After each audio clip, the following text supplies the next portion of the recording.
Certinho? Bom dia então, meus irmãos.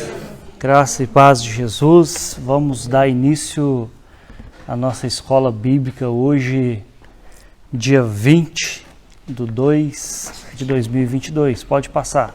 Quem passou aqui correndo foi o seu Arthur. Para quem está em casa assistindo, só viu um vulto passando, né? Nós vamos dar início então ao nosso tempo de estudo da Palavra de Deus e eu gostaria então de convidá-los a se colocarem de pé. Nós vamos orar.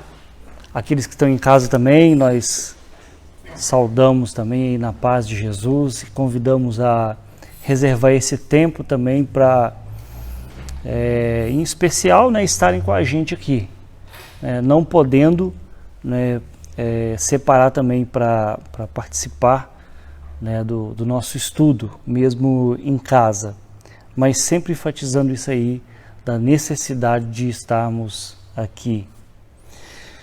Senhor nosso Deus, Pai de misericórdia e de bondade, te damos graças em nome de Jesus, porque é o Senhor quem tem cuidado de nós e o Senhor faz isso de uma forma maravilhosa, Senhor.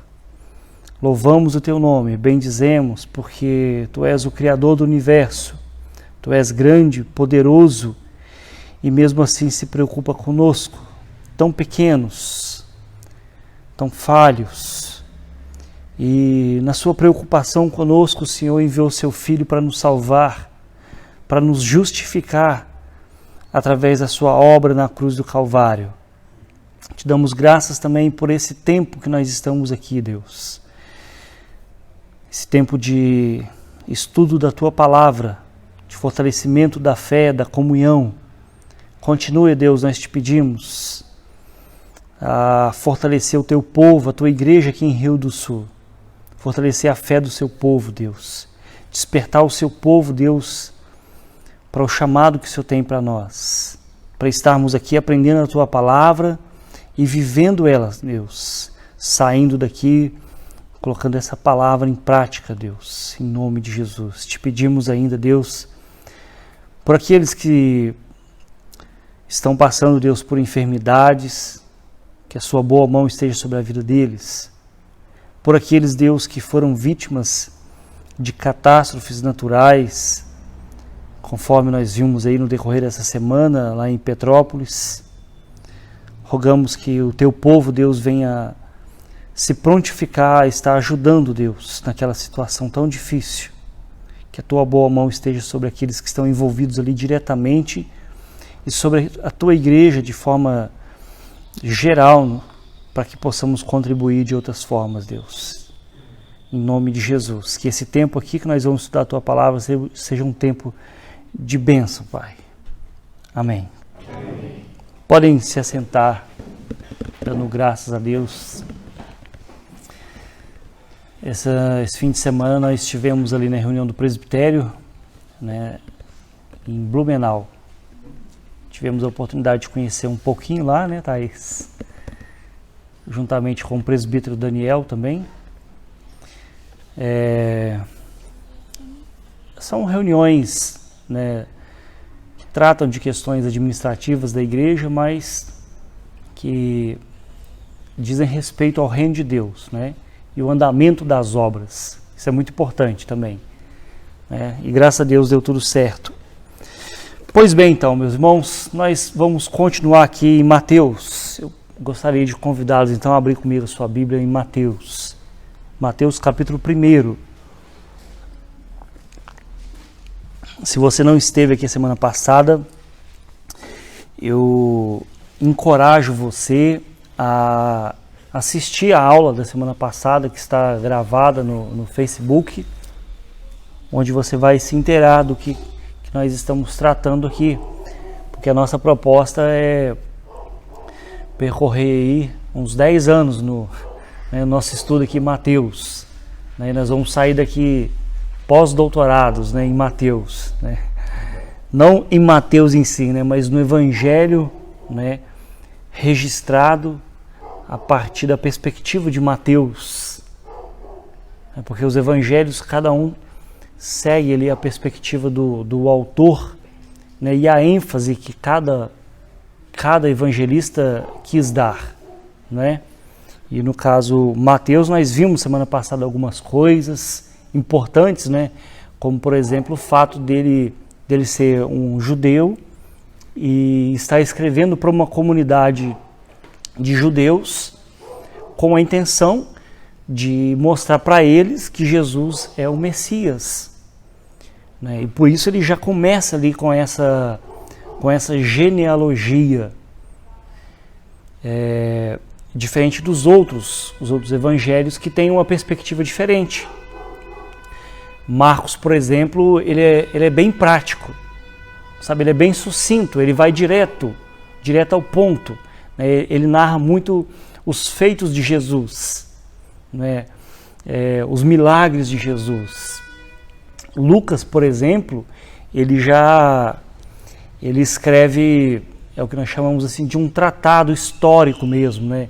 Querendo mostrar para uma pessoa conhecida como Teófilo, né? No início do Evangelho, ali registrado por Lucas, ele vai dizer, né, que estava escrevendo essas coisas para que Teófilo, essa pessoa, se inteirasse também da fé que eles estavam anunciando, né? E daí ele faz uma pesquisa assim, pormenorizada, assim, com detalhes, né, a respeito de Jesus, a respeito... Lucas, por exemplo, ele não era um apóstolo, né? Ele viveu depois de Jesus, né? Ele se encontrou com Paulo, né? Paulo se encontrou com ele, e ele registra tanto o Evangelho de Lucas quanto o livro de Atos, porque ambos, na verdade, no início eram um só livro. Depois ele foi assim dividido para melhor manuseio. Então, nós observamos assim ênfases diferentes, né, no registro da história de nosso Senhor Jesus, que é a história da salvação. E hoje nós lemos semana passada toda essa genealogia do capítulo 1 ali, de Mateus, versículo 1 até o versículo 17. Hoje nós vamos ler novamente essa genealogia, porque isso precisa ficar assim claro na nossa mente, né? Do que é que nós estamos falando aqui. Hoje então seria a segunda parte dessa genealogia aqui. Vamos ler então, livro da genealogia de Jesus Cristo, filho de Davi, filho de Abraão. Abraão gerou Isaque, Isaque a Jacó, Jacó a Judá e a seus irmãos. Judá gerou de Tamar, observe a ênfase, Judá gerou de Tamar a Pérez e a Zera. Pérez gerou Esrom, Esrom a Arão. Arão aqui no caso é o irmão de Moisés, né? Arão gerou a Aminadab, Aminadab a Nazon, Nazon a Salmão. Salmão gerou de Raabe, olha a ênfase de novo, de Raabe, não é? Observe que ele dá algumas ênfases aqui para nós, né? Gerou primeiro de Tamar, agora gerou de Raabe a Boaz, este de Rute gerou a Obed e Obed a Jessé. Jessé gerou ao rei Davi e o rei Davi a Salomão, de quem? Da que fora mulher de Urias. Olha a ênfase de novo. Isso é importante para o que a gente vai explorar um pouco hoje aqui. Salomão gerou a Roboão, Roboão a Abias, Abias a Asa, Asa gerou a Josafá, Josafá a Jorão, Jorão a Uzias, Uzias gerou a Jotão, Jotão a Acás, Acás a Ezequias, Ezequias gerou a Manassés, Manassés a Amon, a Amon a Josias, Josias gerou a Jeconias e seus irmãos no tempo do exílio na Babilônia. Depois do exílio da Babilônia, Jeconias gerou a Salatiel, Salatiel a Zorobabel, Zorobabel gerou a Abiúde, Abiúde a Eliaquim, Eliaquim a Azor, Azor gerou a Sadoc, Sadoc a Aquim, Aquim a Eliúde, Eliúde gerou a Eleazar, Eleazar a Matã, Matã a Jacó, né? Não matou Jacó, né? Matã gerou a Jacó, e Jacó gerou a José, marido de Maria, da qual nasceu Jesus, que se chama o Cristo. De sorte que todas as gerações, desde Abraão até Davi, são 14, desde Davi até o exílio na Babilônia, 14, e desde o exílio na Babilônia até Cristo, 14. É importante saber que essas genealogias, elas não são exaustivas. O que é isso? Elas não trazem todos os nomes que tem, né, de uma, né, até outra geração ali. Elas pegam os nomes principais, porque o propósito é mostrar ali a sequência genealógica ali, passando pelas pessoas que tiveram maior importância na história, né, na história de Israel, na história do povo de Deus. Né, quando fala, por exemplo, aqui, que Salmão, versículo 5, gerou de Raabe a Boaz, né, tem um certo espaço de tempo aqui, de Raabe até Boaz. Né, então, há-se uma lacuna, né, mas que o autor entendeu, né, inspirado pelo Espírito Santo, que era suficiente para a gente compreender, né, a sequência da história de Israel, né, a história do povo de Deus, ou melhor dizendo, a história da redenção. Ficaria assim, é uma forma mais clara da gente compreender, porque isso faz parte da história da redenção, né, as genealogias que nós temos na Bíblia. E nós temos essas ênfases que o autor vai colocando, conforme eu fui pontuando aqui, né? Gerou de quem? Gerou de Tamar. Não são todos que são mencionadas as mulheres, né? As esposas, as mães. Mas ele vai pontuar algumas, né? Gerou de Tamar, né? Porque tem um episódio assim diferente aqui para a gente dar uma olhada. Quando ele pontua assim, a gente precisa, tem alguma coisa diferente aqui, naquela sequência, esse gerou esse gerou esse, mas esse gerou esse de quem? De Tamar. Né? Gerou também quem? Aí continua aqui dizendo, né? Salmão gerou de Raabe. Olha, isso deve evocar na nossa mente alguma coisa. Tá falando, colocou o nome dessas mulheres aqui, tem alguma coisa aqui. A gente precisa escavar um pouco mais, né, para começar a compreender aqui, né, o plano da redenção. Então, nós, continuando o nosso estudo, né, de Mateus, nós vimos que Mateus fala quem Jesus era e quem ele é, né, como ele veio, né, o porquê que ele veio, o que ele ensinou, como ele viveu, como ele morreu e como ele venceu, então, a morte para romper-se os laços do pecado que nos prendiam. Né? Então, o livro de Mateus, nós vimos semana passada, recapitulando, ele fala sobre as boas novas de Jesus Cristo. No entanto, em nossa proposta aqui é o quê? É pensarmos em alguém que não tem um conhecimento profundo da Bíblia. Talvez vocês mesmos ou, né, uma pessoa imaginária, né, imaginando uma pessoa que se deparou com a Bíblia agora, o Novo Testamento. E ao se deparar com a Bíblia, ele lê aqui e ele vai ter algumas dificuldades para fazer os devidos links, não é, que precisam, né, ser feitos para compreender. Né. Nesse sentido, a gente vai tentar fazer isso uma coisa assim bem clara mesmo, né, para vocês entenderem e claro, e para mim também, porque cada vez que eu vou vendo aqui eu vou aprendendo mais ainda, não é? Então é isso que a gente vai fazer, né? Então o livro da genealogia de Jesus Cristo, filho de Davi, filho de Abraão. Vimos que a genealogia de Jesus, ela aponta para 3 questões. A primeira, que fornece a transição do Antigo para o Novo Testamento. Depois ela mostra, segundo ponto, mostra que Jesus é o filho da promessa feita a Abraão, não é? Filho de Davi, filho de Abraão. E a terceira prova que Jesus é o filho de Davi, mostrando que ele tem direito legal ao trono de Israel. Por quê? Porque quem estava na ocasião de Jesus, que Jesus nasceu, quem estava no trono era Herodes, e não era um rei legítimo, porque nem judeu ele era.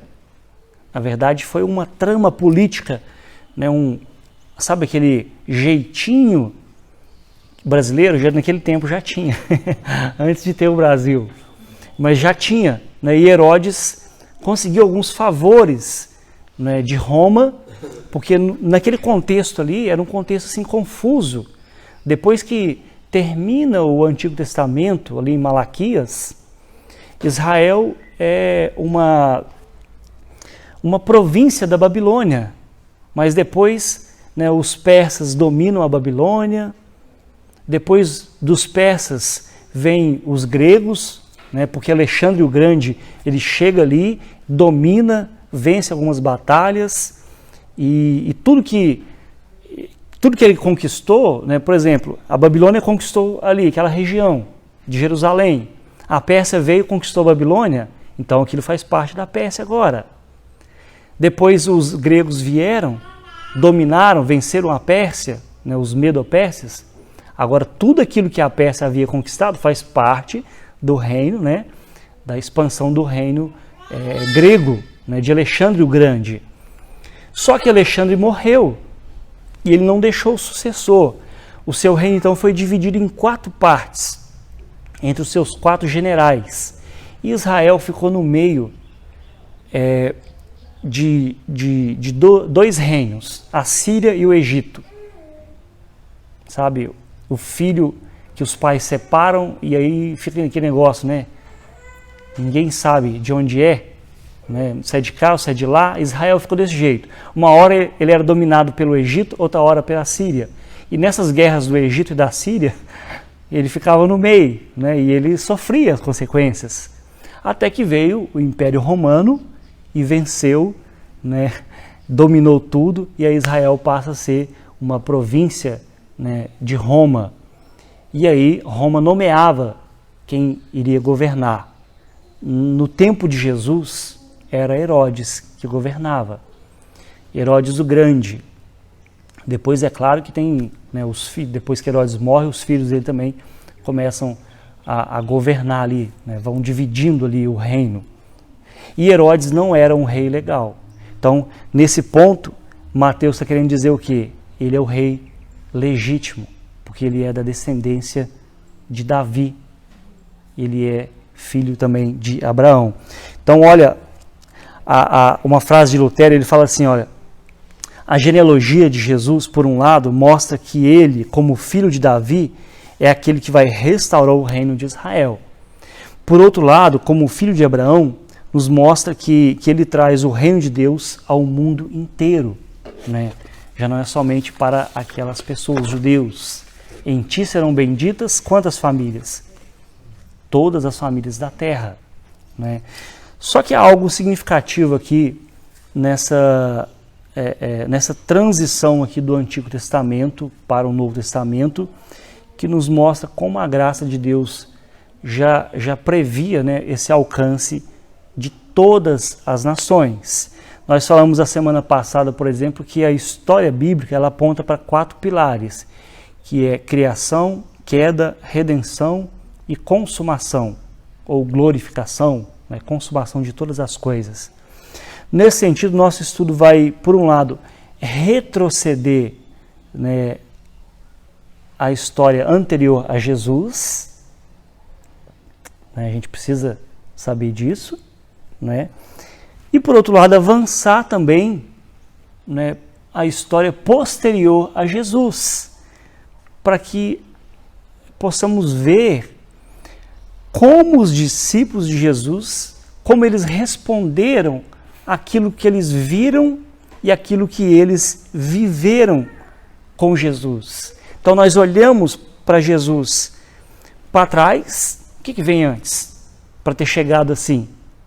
E olhamos também para frente de Jesus, como os discípulos entenderam aquilo, como eles passaram a viver depois que Jesus veio e ensinou.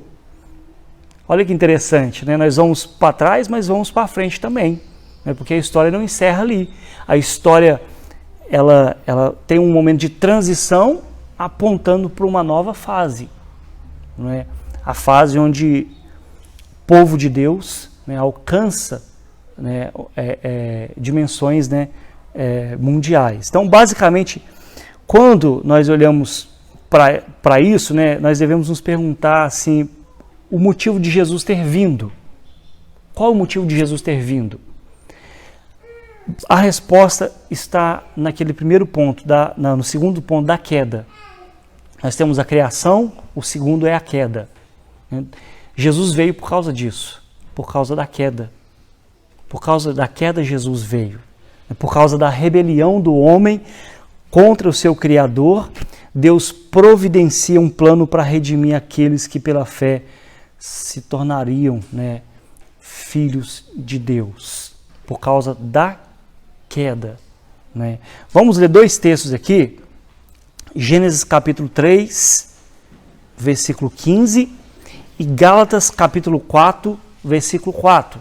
2 textos, um que olha para trás, né, para Jesus, para trás de Jesus, né, a história anterior à sua vinda, e outro texto que fala sobre a história posterior a Jesus, depois que ele veio.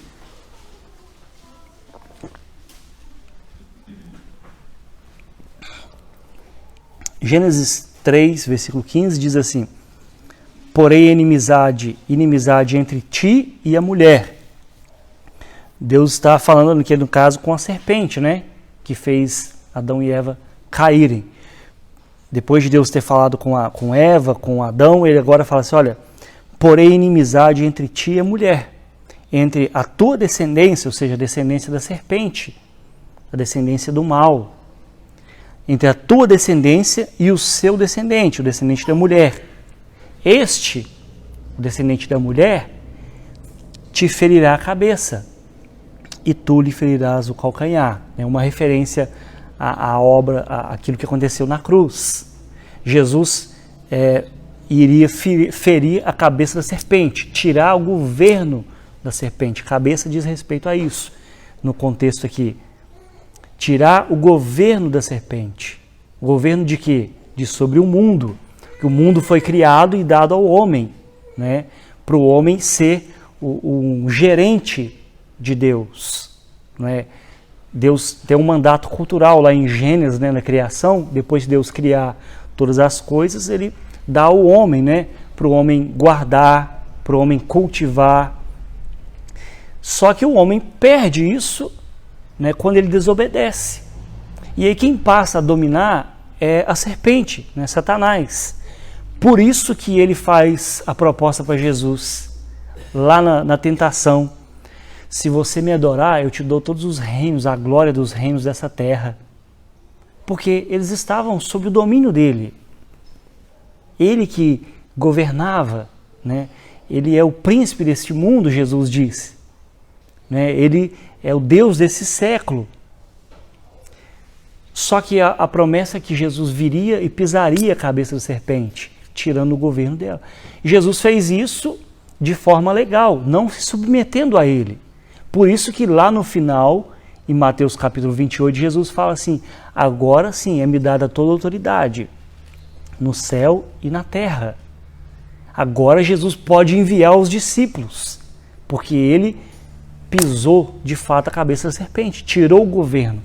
E por causa disso o evangelho tem condições de ser anunciado ao mundo inteiro. Porque agora Jesus, né, tem legalmente autoridade para isso, né? Aí nós temos isso olhando para trás, né? Olhamos para trás de Jesus. Agora Gálatas capítulo 4, Paulo entendeu isso. Paulo olhou para Jesus e ele fez o quê? Ele diz assim, vindo porém a plenitude do tempo, Deus enviou seu filho, nascido de mulher, nascido sob a lei. Paulo olhou para Jesus como alguém que, né, viveu posterior a Jesus, e ele entendeu que ele era o Filho de Deus que veio na plenitude do tempo. No tempo, a plenitude é o tempo exato, o momento adequado. A ideia aqui de plenitude, é a palavra pleroma, né, completo, o tempo completo. Né? Deus estabeleceu um tempo no qual o seu Filho viria. Qual foi esse tempo? O tempo que Jesus veio. Talvez nós possamos hoje, olhando a partir do nosso tempo, pensar assim, seria bom se Jesus viesse hoje, né? Porque hoje Nós temos meios de comunicação mais eficientes do que foi naquele tempo. Hoje nós falamos pelo WhatsApp, olha, Jesus veio, seria muito mais rápido, coloca na lista de transmissão, divulga, não é? Mas hoje nós temos tantas coisas para fazer que talvez nós nem perceberíamos, não é? Que ele veio. Então aquele foi o momento certo. O mundo estava preparado. Aquela sucessão de governos ali no entorno de Israel foi providencial. Foi Deus movendo os pauzinhos ali. Deus estava coordenando todas as coisas, fazendo inclusive que um imperador lá em Roma assinasse um decreto decretando o censo, não é? O censo de quantas pessoas tinham, né? E diferente de hoje, que o IBGE vai na sua casa, naquele tempo não era assim. É você que tinha que ter o IBGE. E no caso José e Maria, José era de Belém. Ele moveu-se com sua mulher, Maria, para Belém. E chegando lá, Jesus nasce. Por que Jesus foi nascer em Belém? Para que se cumprisse uma profecia. Então, para que se cumprisse uma profecia, Deus então move o coração lá do imperador em Roma para fazer um decreto de que as pessoas do seu reino deveriam se voltar para sua cidade para se inscrever lá. Olha, eu sou fulano de tal família, eu tenho tantos filhos. E nesse momento Jesus nasce. Olha como a história está sendo conduzida, não é? Pelas mãos de Deus. Ela não está assim descontrolada. Então, Paulo olha para trás e ele fala assim, olha, vindo a plenitude do tempo, Deus enviou seu Filho, na pessoa de Jesus. Então aqui nós temos a promessa da redenção e a consumação dessa promessa. A promessa feita lá, que Deus enviaria o seu Filho, a semente da mulher, e a consumação é quando de fato ele veio. Nós estamos olhando para trás e para frente a partir de Jesus. Para trás diz respeito à história do Antigo Testamento, mas em especial o nosso texto aqui, de Mateus capítulo 1, nós temos aqui Abraão como ponto de partida, porque livro da genealogia de Jesus Cristo, filho de Davi, filho de Abraão. Então Abraão vem antes de Davi. E aí dessa forma cabe-nos a pergunta, o leitor imaginário que não conhece, quem é esse Abraão? Imagina, o leitor imaginário aqui, que nós estamos criando. Quem é esse Abraão? Ou às vezes o leitor real que está entre nós, no meio do cristianismo, mas que lê de uma forma assim, desatenta. E ele chega aqui, livro da genealogia de Jesus Cristo, filho de Davi, filho de Abraão, e não quer saber, e não procurou saber quem é Davi, nem quem é o Abraão. Então, para ele também, para esse leitor, nós estamos falando. Não é? Quem foi Abraão? De onde ele veio? O que ele fez? Gênesis capítulo 11. Abra comigo lá. Nós vamos ver aqui a partir do versículo 31.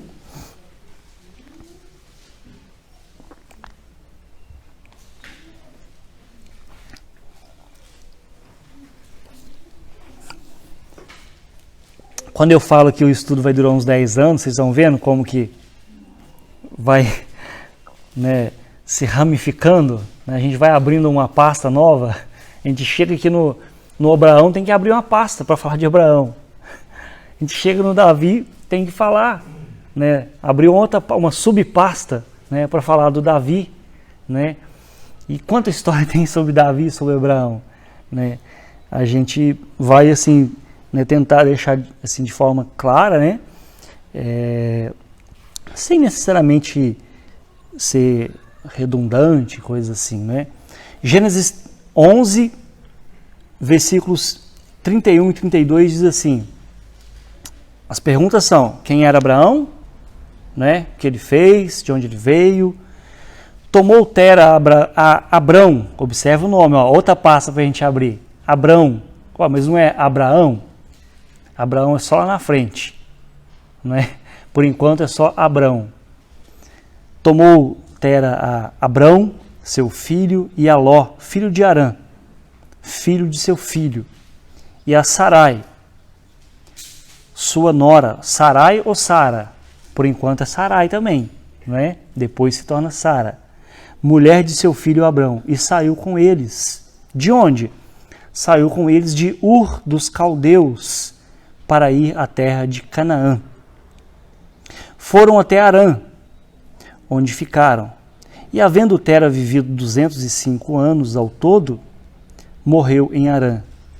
Né? Coita, Tera é o terror do INSS, né?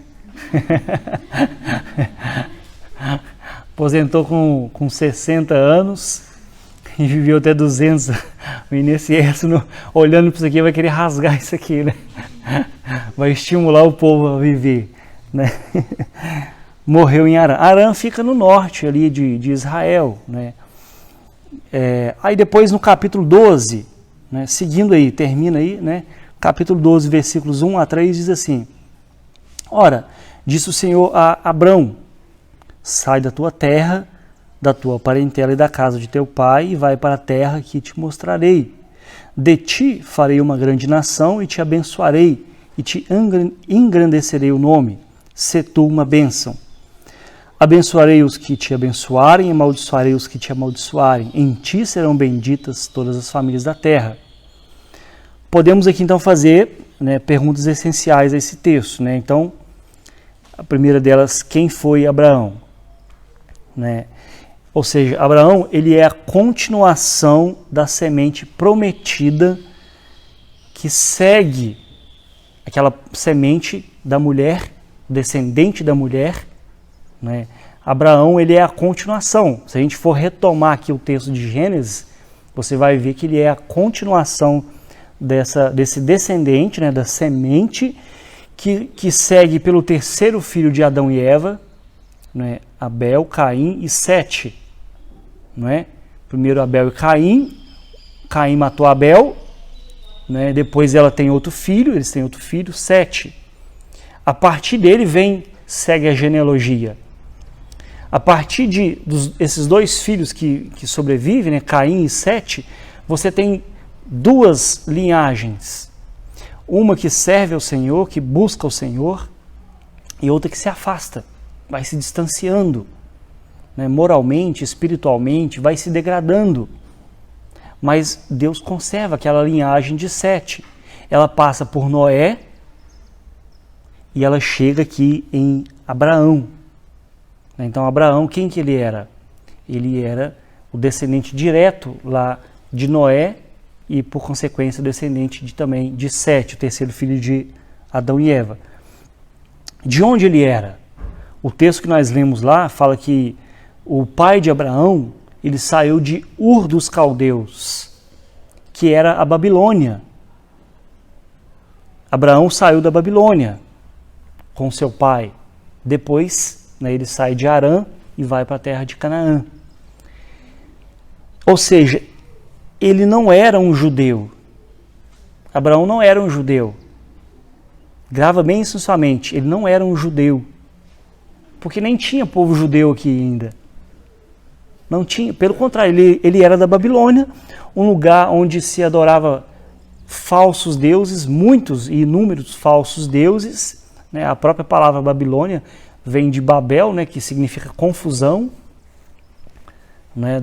Diz respeito aqui à Torre de Babel que eles construíram, longe daquilo que Deus havia destinado para eles, né, de se espalharem pela face da terra. Então Abraão vem, ele vem da Babilônia, né, ele é um descendente direto de Adão e Eva, lá de Sete, né, do terceiro filho, e ele vem da Babilônia, um lugar pagão, né? Ou seja, ele não era então um judeu, pelo contrário, ele vivia nessa terra onde adoravam falsos deuses. E a partir daqui nós temos uma série de eventos onde Deus vai começar a formar o seu povo, né, Israel. Algo que vai se concretizar mais de 400 anos para frente de Abraão.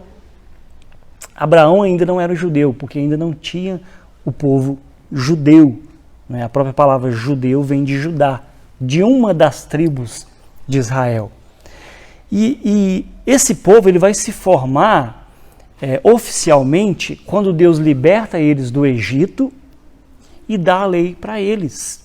Êxodo, capítulo 19, versículos 5 e 6.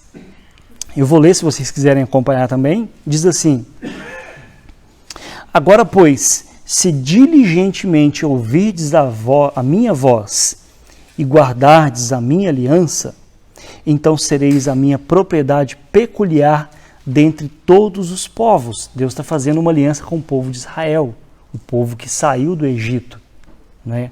Israel vem, né, de Jacó, foi o nome que Deus deu para Jacó, quando Deus mudou o nome dele. E aí eles foram para o Egito, se tornou um povo grande, mas um povo ainda sem direção. Então Deus liberta eles e começa a fazer uma aliança com eles. E fala, se vocês guardarem, se vocês ouvirem a minha voz e guardarem a minha aliança, então vocês serão uma propriedade peculiar, exclusiva, né, dentre todos os povos, porque toda a terra é minha. Vós me sereis reino de sacerdotes e nação santa. São essas as palavras que falaram aos filhos de Israel. Aqui começa, de fato, o povo de Israel, né, o povo escolhido de Deus, no sentido, vamos assim dizer, institucional, né, porque aqui eles têm a lei que Deus estava dando para eles. Porém, continuando aqui lá em Mateus, né, filho de Davi, filho de Abraão, entre Abraão e Davi existe um longo espaço de tempo, bem mais do que só 400 anos. E muitas outras histórias aconteceram. Algumas dessas histórias podem ser sintetizadas a partir da vida de 4 mulheres mencionadas nesse texto aqui. Olha as mulheres aqui poderosas, empoderadas, né? A partir de 4 mulheres que são mencionadas nesse texto aqui, mas que não eram descendentes desse povo, do povo que Deus acabara de formar ali no Monte Sinai, dando a lei, dando os 10 mandamentos. Nenhuma delas era de fato israelita, nenhuma delas era de fato judia, não é? Vocês sabem que esse termo judiar vem de judeu, né? Porque eles judiaram de Jesus, né? A ideia é essa, né? Aquelas perseguições que aconteceram ali no período da Inquisição, né? Perseguição contra os judeus, né? Então vem esse termo judiar, né? Por aquilo que eles fizeram com Jesus. Mas essas mulheres, curiosidades à parte, né? Essas mulheres, a história entre Abraão e até Davi, nós vamos sintetizar essa história aqui a partir dessas 4 mulheres. Talvez a mais importante seja uma moabita chamada Ruth, não é? Avó de Davi. Avó de Davi. Nós não vamos falar muito dela para não dar spoiler daquilo que nós vamos falar, né, sobre Ruth, né, à noite. Então nós vemos aqui a promessa feita a Abraão, que por meio dele, né, por meio da sua semente, todas as nações seriam abençoadas, incluindo outros povos como Raabe, como Ruth, né? A primeira delas está em Gênesis 38, que é Tamar. Tamar, né? Diz o texto aqui, versículo 3 de Mateus: Judá gerou de Tamar, né? A primeira delas então é Tamar. Tamar era a nora cananeia, né, de Judá. Cananeia porque ela era de Canaã. Ela era de Canaã. Judá era o filho de Jacó, o 4º filho de Jacó. E nós vimos semana passada que o reino, né, a linhagem real vem dele, né?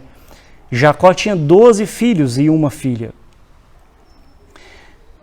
Normalmente, quem seguia a genealogia do pai, o nome do pai, era o primeiro filho, o primogênito, Mas até nisso nós vimos que não é uma questão de escolha do homem, é uma questão de escolha de Deus. Né? O primeiro era Rúben, mas Rúben não foi escolhido por Deus. Ele nasceu naturalmente como o primeiro, mas o que segue a linhagem real é Judá. E o que acontece? A história dela está em Gênesis 38, eu não vou ler porque a gente estenderia um pouco mais do que necessário. Eu encorajo vocês a ler essas histórias que eu vou mencionar aqui. Tamar era a nora dele, porém os dois filhos dele, que era o primeiro e Onã, quem está acompanhando a novela de Gênesis na Record sabe disso, né? Porque eu vi que está passando isso e eu vi uma dessas histórias passando lá. E Onã, eles morreram por causa da sua maldade. A Bíblia fala que eles eram maus aos olhos de Deus e por causa disso Deus tirou a vida deles.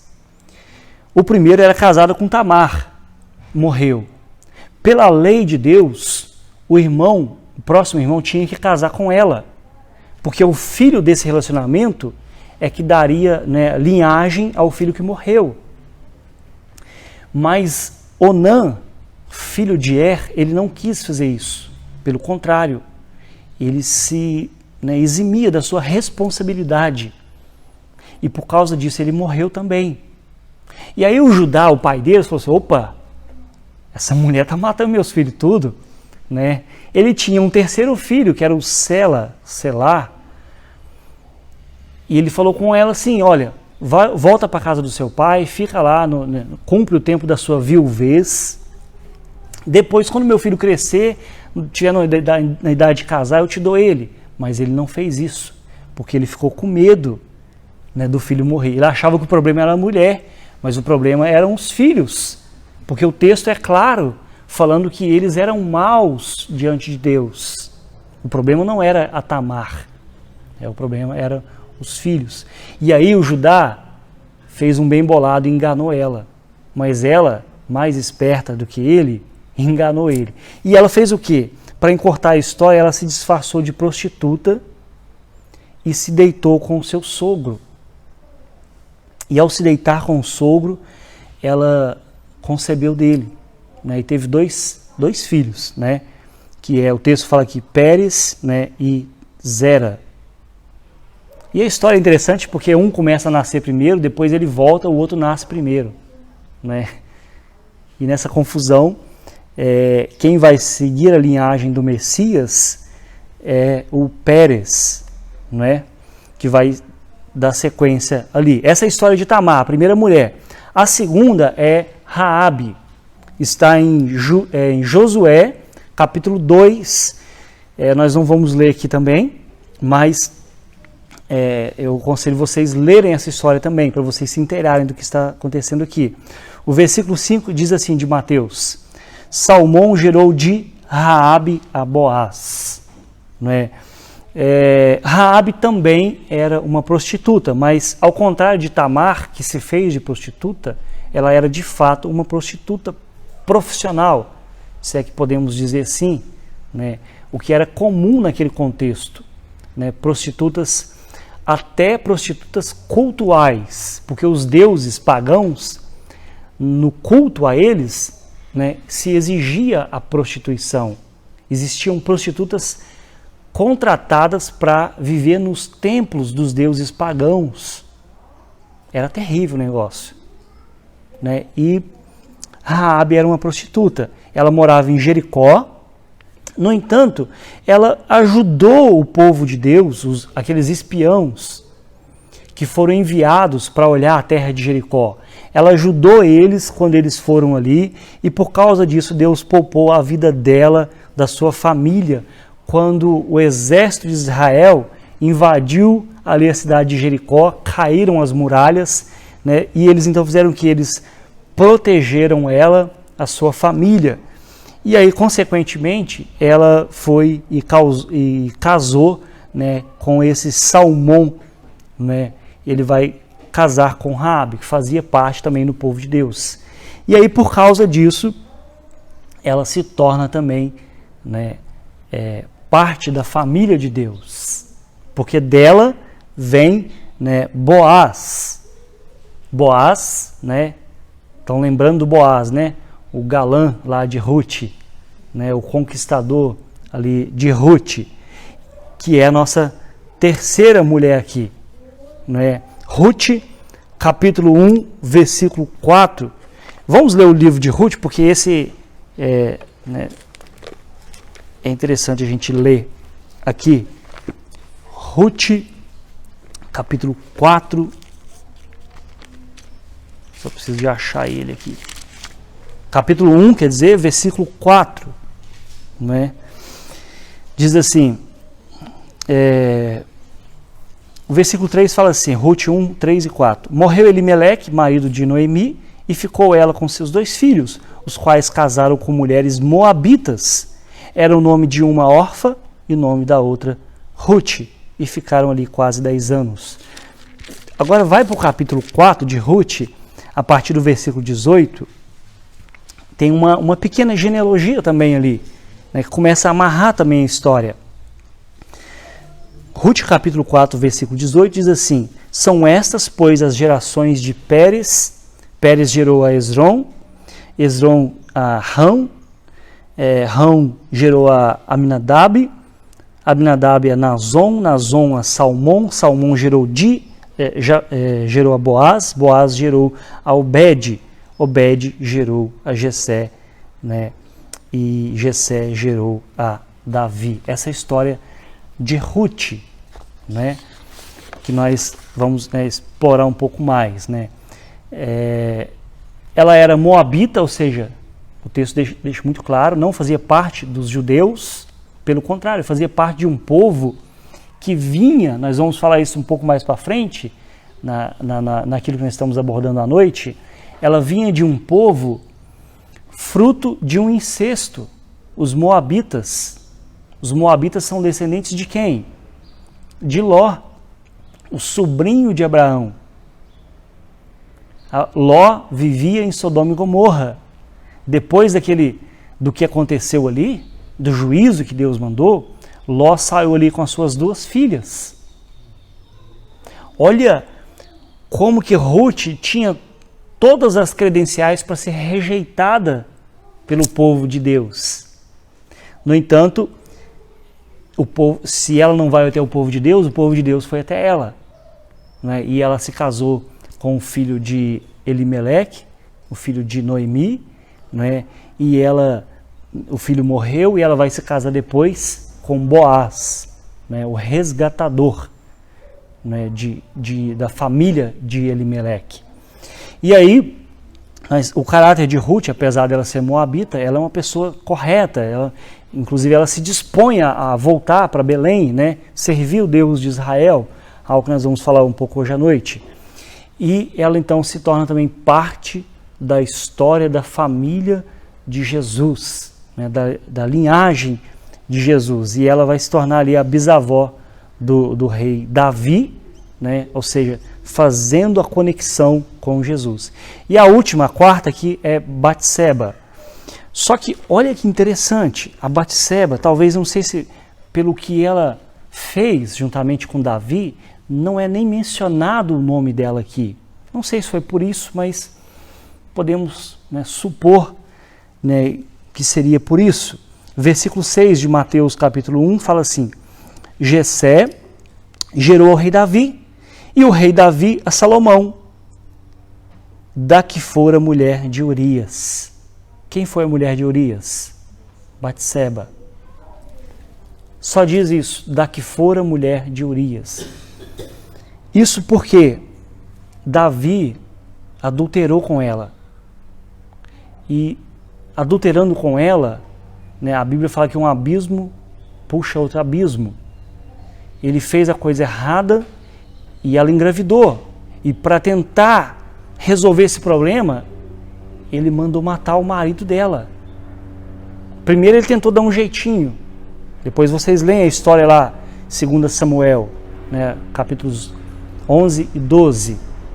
Mas não deu certo, ele partiu para uma situação pior. Né, ele partiu né, para o homicídio. Ele mandou arrumar um jeito de Urias ficar na frente da batalha para ele morrer e ele ficar livre da culpa diante dos homens, mas não diante de Deus. E a história, né, nos mostra que por causa disso teve, né, grandes consequências. Inclusive, a criança morreu, fruto desse relacionamento, né, de adultério. Depois, no entanto, Davi se casa com ela, né, e aí depois disso, né, o fruto dessa união foi Salomão. Aí sim, né, começa uma nova história. No entanto, gente, a gente tem que sempre pensar que as consequências do pecado, Deus perdoa, mas tem uma frase que fala assim, olha, Deus perdoa sempre. Os homens, às vezes, a natureza nunca perdoa. Davi entrou num relacionamento, né, de adultério, e a natureza disso é o quê? Ela se engravidar. Por causa disso, né, gerou toda aquela confusão. Resumindo, quando Natan chega para repreender ele, Davi fala assim, pequei. Aí Natan fala assim, não, Deus te perdoou. Porém, as consequências disso, né, vão ser graves. De fato, a história de Davi, depois disso, né, é uma história assim, triste, né, por causa das consequências do pecado. Deus perdoa, mas as consequências do pecado, por exemplo, a pessoa matou o outro. Deus perdoou ela, se ela se arrependeu, mas o que vai acontecer? Ela vai para a cadeia.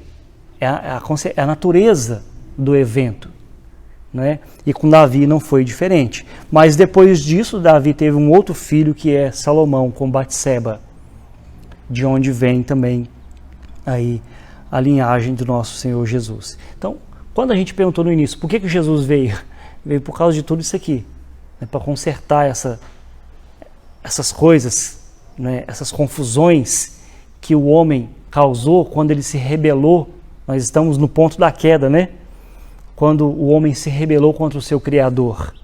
Por causa disso, uma sucessão de coisas foram acontecendo por causa do pecado. E foi necessário, né, que Deus enviasse o seu Filho. E ele não veio, conforme nós podemos ver aqui, não veio somente para os judeus, porque essa nunca foi a intenção, não é? De salvar só os judeus, não é? Porque nem existiam judeus, conforme nós vimos aqui, não é? Pelo contrário, quando foi a humanidade que caiu, todos pecaram e destituídos estão da glória de Deus. Por causa disso precisam, né, da salvação.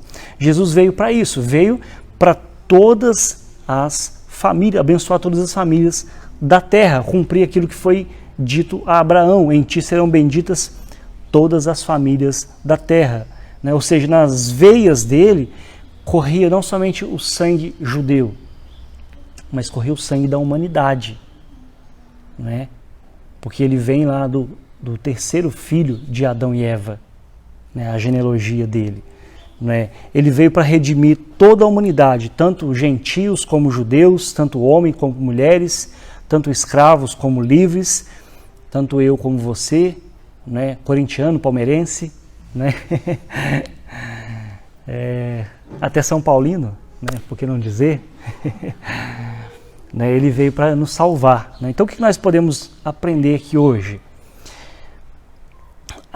Essa organização da genealogia de Jesus, ela tem um caráter simbólico. Eu falei que ela não é exaustiva, né? Não coloca todos os nomes, né? Porque senão seria necessário a gente pegar todas as genealogias do Antigo Testamento e acrescentar aqui, né? Mas não, ela tem um caráter simbólico porque ela representa algumas características da humanidade em si.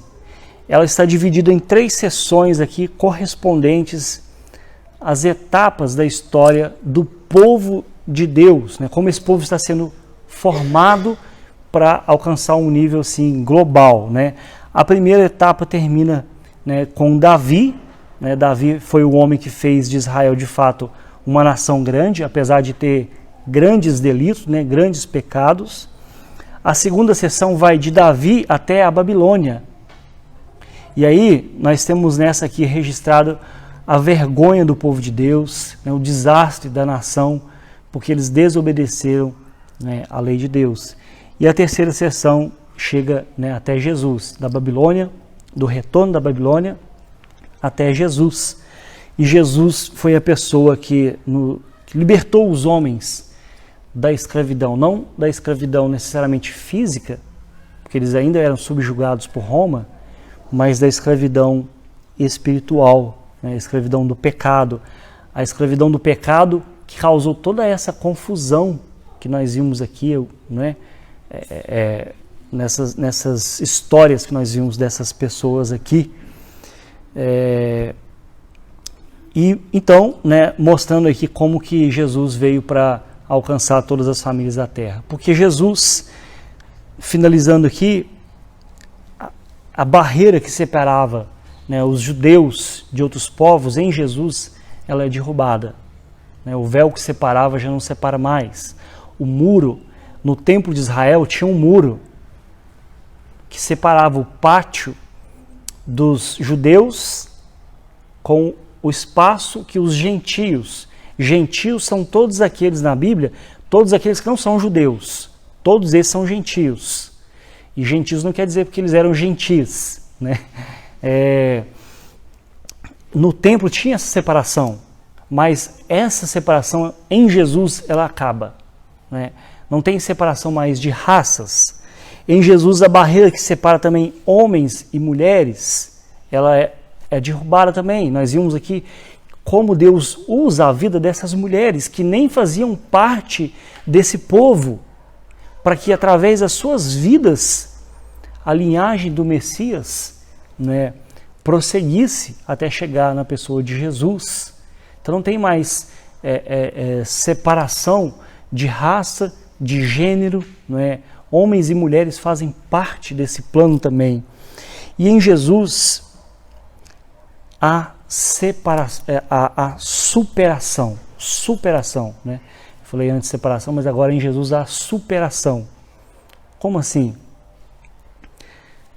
Essas histórias aqui, se o autor que escreveu isso aqui quisesse trazer uma história, quisesse mentir, ele não colocaria o nome dessas pessoas aqui nessa história. Ele não colocaria o nome de mulheres que vieram de outros povos. Ele não colocaria a menção de Salomão como filho de Davi com a mulher que fora mulher de Urias. Ele não colocaria o nome de Raabe, uma mulher que era prostituta. Ele não colocaria o nome de Tamar, uma mulher que, né, se prostituiu, né, num relacionamento incestuoso. Então essa história nos fala também de superação. Porque não importa como nós começamos, importa como nós vamos caminhar até a nossa chegada. Né? Não importa como nós começamos, se foi como Raabe, Ruth, Tamar, né, Davi, né, e tantos outros homens aqui, Judá, né? Mas importa como nós vamos prosseguir na caminhada, né, até a chegada. Pastor, Sim? me permite, Já... essas colocações também, como você colocou, quem escreve é Mateus, escreve do Santo Paulo, alguém, né, aos judeus, né, e ele justamente narra, escreve, coloca ali as mulheres, as pessoas, até para mostrar para o povo judeu que eles não eram tão bons assim, ou que não dependia deles para que Jesus chegasse, né? Tem essa conotação também, né? Quer dizer, no sentido que às vezes a gente se acha como cristão, a gente acha que tem mais, que Deus vai me usar e não vai usar o outro, né? E ali na teologia, Mateus faz questão de dizer, ó, Deus usou essas pessoas que mulheres, nem era putaria de mulher, né? Mulher não será considerada, muito mais mulheres com um monte de problemas, né? Acho que também tem esse lado também, Sim. Mostrar também isso, né? Quer mostrar que Deus escolheu as coisas loucas desse mundo para confundir as sábias, né? Deus escolheu as coisas fracas para confundir as fortes, né? Isso é importante mesmo. Ou seja, a superação. É Deus restaurando essas vidas, não é? Muitas dessas pessoas aqui são aqueles nossos parentes que a gente nem quer falar que é parente, mas são como nós, que éramos excluídos, que estávamos fora da aliança, mas que pela fé Deus nos torna filhos e filhas dele, não é? Eram como nós, né? Destituídos da glória de Deus, mas que pela fé fazem parte do povo de Deus e que estão num processo de restauração constante, né? Que não importa como nós começamos, né? Mas a caminhada até a nossa chegada. Amém? Amém. Seu Arthur, quer perguntar alguma coisa? Não, tá ótimo. Deu para entender? Muito. Tá bom. Tá bom, então. Vê que Deus, a pessoa comete erro, mas quando se volta para Deus responde. Superação, né? Restauração. É. Aqueles que não se voltaram para Deus, pecam e não procuram Deus. Sem dúvida. Vamos orar então?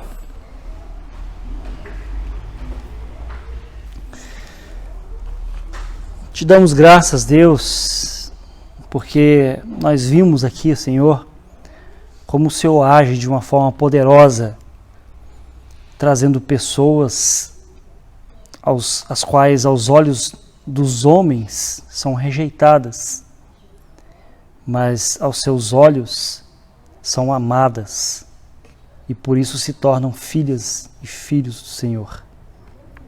Vimos como o Senhor é um Deus de restauração, o Senhor é um Deus que rompe as barreiras que nós mesmos criamos por causa da rebelião de Adão e Eva, por causa da nossa rebelião.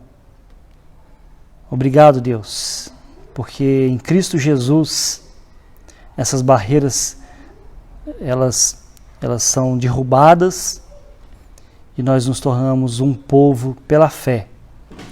E rogamos que a Tua palavra continue a alcançar vidas através das nossas vidas, que essa palavra alcance outras pessoas, assim como um dia nos alcançou, e restaure também outras vidas, ó Pai. Nós te pedimos assim em nome de Jesus. Amém. Amém. Muito bem, encerramos. Pode dar o ok ali. Deixa eu desligar.